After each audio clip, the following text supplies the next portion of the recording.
గారి యొక్క ముత్తాత పేరు వచ్చి నాభాగ మహారాజు.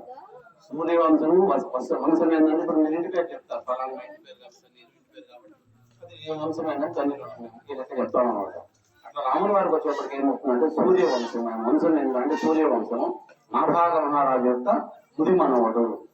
చతుసాగర పర్యంతంలో బ్రాహ్మణేవ సంభద వశిష్ఠ మైత్రావణ కొండీయ వశిష్ఠ గోత్రోద్భవస్య అయి మహారాజ వర్మణ పౌత్రాయ.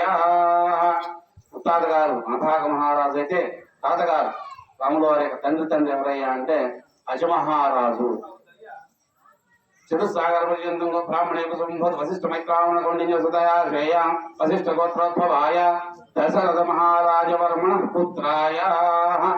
రాములు వారి గారి తండ్రి పేరు అందరికీ తెలియదు, దశరథ మహారాజు సినిమాలో చూస్తూ ఉన్నాడు. తాత ముత్తాతలు తెలియదు, కానీ వంశం ఏంటంటే దశరథ మహారాజు యొక్క జ్యేష్ఠ కుమారుడు, పెద్ద సంతానం, నలుగురు కుమారుడు, పెద్దవాడైనటువంటి రాముడు.